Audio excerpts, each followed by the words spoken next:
Ratanpur high school के teacher मेरे भांजा दीपांशु प्रणव का टीसी दे दिए और उसमें लिखा हुआ है कि छात्र एवं अभिभावक का आचरण खराब। तो गाली देने लगे और मेरे ऊपर बेल्ट उल्ट निकाल के मारने लगे और अभद्र शब्द कर गाली उली देने लगे। फिर उसके बाद मेरा हाथ ऐंठ दिए, फिर फ़ोन छीनने लगे। उसके बाद आज जब गए हैं तो ये ताला उला मार दिए, अंदर प्रवेश नहीं करने दिए। जब अभिभावक द्वारा पूछा गया तो मेरे ऊपर और मेरे माँ के ऊपर अभद्र व्यवहार और गाली का प्रयोग करते हुए मेरे ऊपर बलपूर्वक बेल्ट से मारा और उसके बाद मेरे मम्मी को धक्का देकर हटा दिया, जिसके कारण मेरी मम्मी अभी अस्वस्थ है और कुछ ग्रामीणों भी टॉर्चर कर रहे हैं। कार्यपालक पदाधिकारी नगर परिषद कांटी और अंचल अधिकारी कांटी की ज्वाइंट टीम संयुक्त जांच दल का हम लोग गठन कर रहे हैं और तत्काल में इस मामले का जांच करवा करके नियमानुसार कार्रवाई करेंगे।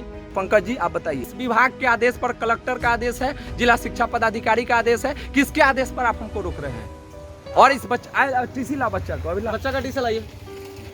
आपको कौन अधिकार दिया है गेट बंद करने का स्कूल का? ये टीसी जारी करने का, इस टीसी पर ये टीसी जारी करने का आपको टीसी जारी करने का आपको जिला का कलेक्टर आदेश दिया है।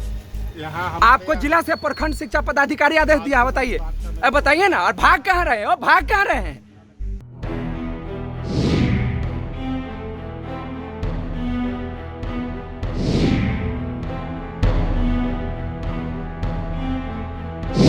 सुशासन वालों, बिहार के इस मास्टर साहब की दबंगई, हनक और सनक की कहानी वायरल हुई। शिकायत आला अधिकारियों तक पहुंच चुकी है, लेकिन हो सकता है कि ये मास्टर जी इस प्रकरण से बेदाग बाहर निकल आए, क्योंकि मास्टर साहब के पहुंच और रसूख की जो कहानी हम आपको बताने वाले हैं वो चौंकाने वाली है। ये फसाना, सिस्टम से खिलवाड़ कर पहले मास्टर फिर माफिया हो जाने की दास्तान है। अब तक पूरा बिहार ये देख चुका है कि कैसे मुजफ्फरपुर के कांटी प्रखंड स्थित रतनपुरा गांव के सरकारी स्कूल के एक मास्टर ने तीसरी में पढ़ने वाले 8 साल के बच्चे को न सिर्फ टीसी देकर स्कूल से निकाल दिया, बल्कि बच्चे के साथ साथ उसके घर वालों का भी आचरण खराब होने का सरकारी प्रमाण पत्र दे दिया। तो आज हम आपको बताएंगे कि खुद को सिस्टम से ऊपर मानने वाले इस मास्टर साहब का चरित्र कितने उच्च कोटि का है। तो चलिए पोल खोल शुरू करते हैं। मास्टर साहब के अनर्गल प्रलाप के साथ ही उनकी हनक और सनक की वजह जानने के लिए ये 2 सर्टिफिकेट देखिए, एकदम गौर से देखिए। दरअसल इन्हीं 2 सर्टिफिकेट का इस्तेमाल कर इन्होंने ये नौकरी पाई है, जिसको कि आम आदमी की भाषा में जालसाजी और फरेब कहा जाता है। लेकिन सुशासन के सिस्टम की खूबसूरती देखिए कि 2018 में जालसाजी और फर्जी सर्टिफिकेट देकर मास्टर बनने के आरोप लगने और वो आरोप जांच में साबित हो जाने के बावजूद आज भी ये भाई साहब मज़े से नौकरी कर रहे हैं। और सोने पे सुहागा ये कि अपने ही गांव में पोस्टिंग भी ले चुके हैं, तो फिर रुआब कैसे नहीं झाड़ेंगे। एकदम सही है, हम लिखे हैं, हम लिखे हैं। अब जिसको जैसे फरियाना होगा हमसे फरियाएगा। आपसे क्या लपट, आपसे क्या लपट जाएगा? प्रिंसिपल से फरी आएगा, प्रिंसिपल से बात करेगा। तो बिना मर्जी के कैंपस में जिला जब कल से घुस के दिखाए को मार थोड़ी कर लेगा जो आपसे फरी आएगा। प्रिंसिपल से बात कर लेगा, प्रिंसिपल से बात करेगा। हमारे मर्जी के कैंपस में कोई नहीं घुस सकता है, तो घुस के दिखाते उसके बाद हम बताते हैं गार्जियन कहाँ नहीं जा सकता? बच्चा के साथ गार्जियन कहाँ नहीं जा सकता? एप्लीकेशन दिए तो बिना प्रूफ का नहीं घुस सकते, घुस के दिखाए तो बात से दिखा देते हैं। आप हमको गाली दे रहे हैं, आपको गाली दे रहे हैं। एक बार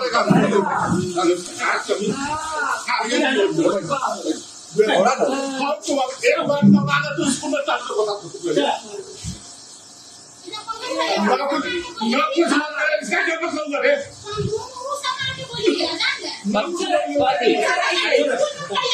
स्कूल में फरी आइएगा कि यहाँ बात नहीं कीजिएगा। आप फरी आइए, फरी आइए बैठ के स्कूल में कहने फरी आइएगा। गोली मार दीजिएगा क्या? गोली मार दीजिएगा क्या? पैसा वाला आप अपना लगा रहिएगा, गोली मार दीजिएगा किसी को।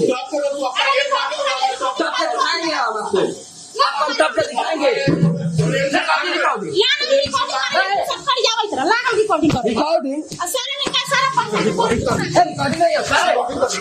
दरअसल दिसंबर 2018 में प्रखंड शिक्षक पंकज कुमार के फर्जी अंक पत्र के आधार पर नियोजन की शिकायत बीडीओ यानी प्रखंड विकास पदाधिकारी से की गई थी, जिसकी जांच के बाद प्रतिवेदन सौंपते हुए जिला शिक्षा पदाधिकारी को भ्रष्ट शिक्षक पे कार्रवाई करने की अनुशंसा की गई थी। लेकिन कार्रवाई न होने के बाद बिहार लोकायुक्त के समक्ष भी परिवाद दायर किया गया, जहां जांच प्रतिवेदन के जमा होने के कई साल बाद भी कार्रवाई अब तक शून्य है। जालसाज शिक्षक के बीए के वास्तविक प्रमाण पत्र में 392 अंक ही दर्ज हैं, जबकि फर्जी अंक पत्र में 519 अंक दिखाकर उन्होंने नौकरी हासिल कर ली। अब बताइए, मन बढ़ल नहीं रहेगा तो और क्या होगा? इतना सब होने के बावजूद भी नौकरी सही सलामत है। अभूतपूर्व नैतिकता का प्रमाण अब आपको और क्या चाहिए कि खुद फर्जी मार्कशीट पर मास्टर बना व्यक्ति तीसरी क्लास के बच्चे को टीसी दे रहा है, आचरण प्रमाण पत्र बांट रहे हैं सर जी, बच्चे के साथ साथ गार्जियन को भी। अधिकारियों की जांच में फर्जीवाड़ा के जरिए नौकरी लेने की बात साबित होने के बावजूद मास्टर जी अपनी पोस्ट पर कायम है पूरी ठसक के साथ, तो हनक तो लाजमी है ना। नीतीश जी के सुशासन वाले सिस्टम की छतरी के छेद कितने खतरनाक है, इसको समझिए कि फर्जी मार्कशीट से मास्टर बने पंकज सिंह आज सिर्फ मास्टर नहीं है बल्कि माफिया बन चुके हैं।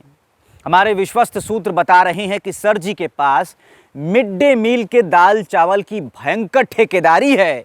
माट साहब लगभग 70-80 स्कूल का अनाज सप्लाई करते हैं और इसके लिए बाकायदा एक गोदाम भी बनवा रखे हैं। और तो और शिक्षकों के उभरते हुए नेता भी हैं।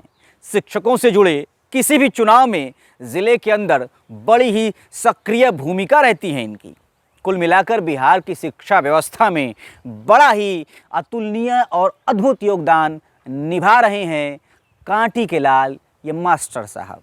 तभी तो उस 8 साल के बच्चे के घर पर, जिसका जीवन बर्बाद करने की इन्होंने कोशिश की, उसके घर पर नेताओं को भेजा जा रहा है ताकि मास्टर साहब सुलह कर ले और मामला रफा दफा हो सके। दरअसल ये सब इसलिए हो रहा है क्योंकि 8 साल के बच्चे और उसके परिवार से खुन्नस निकालने वाले इस शिक्षक की शिकायत जिला प्रशासन तक पहुंच चुकी है।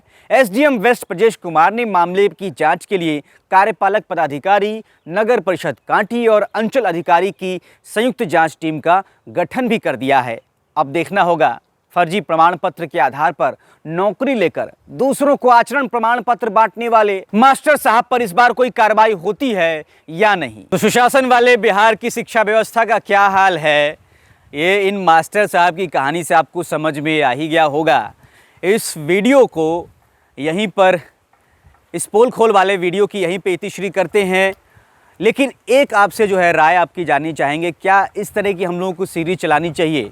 ये जो फर्जीवाड़ा है, छुट्टे मुंह से आजकल देखते हैं कि लोग जो है सिर्फ पत्रकारों को फर्जी बता देते हैं। बहुत आसान है पत्रकार को फर्जी कह देना। हो गया है मार्केट में बहुत सारा तरह का घूम भी रहा है, बात सही है, बहुत आसान हो गया आज पत्रकारिता करना। एक माइक लेता है चल देता है, ठीक है, बात सही है। लेकिन फर्जी मास्टर, फर्जी डॉक्टर, हर तरह के लोग हैं भाई। तो आप लोग क्या चाहते हैं? इस तरह की सीरीज चलानी चाहिए पोल खोल वाली? हम तो नहीं चाहेंगे कि किसी की रोजी रोटी पे संकट हम लोग की वजह से आए। लेकिन फिर भी क्या ये जो चल रहा है कि पूरे के पूरे सिस्टम के साथ खिलवाड़ करना और माफियागिरी जो चल रही है इन संस्थानों में, शिक्षा हो, स्वास्थ्य हो, इनसे जुड़े जो लोग हैं वो अगर माफिया बन के कहीं जाके बैठ जा रहे हैं। मेडिकल माफिया किस तरीके से ख़तरनाक है ये बेनीपट्टी में पिछले साल सामने आया था। तो मुजफ्फरपुर और समस्तीपुर, सीतामढ़ी आसपास के जो हमारे ज़िले हैं उत्तर बिहार में ख़ास तौर पर मेडिकल माफिया का साम्राज्य पनपता हुआ दिखाई पड़ रहा है। मुजफ्फरपुर की अगर बात कर ले तो जूरन छपरा से होता हुआ जो कारवा है वो SKMCH से आगे दरभंगा रोड में जो है लगातार प्राइवेट नर्सिंग होम, प्राइवेट जो मेडिकल वाली संस्थाएं हैं वो छोटे छोटे जो है अस्पताल खुल रहे हैं। मरीजों की कहीं कमी होती नहीं है, ठीक है। तो क्या इन माफिया के खिलाफ भी खबर चलानी चाहिए? आप अपनी राय हमें कमेंट करके ज़रूर बताएं। इस पोल खोल वाले वीडियो में इतिश्री यहीं पे करते हैं। बने रहिए फ्रंट बिहार के साथ। हर हर महादेव।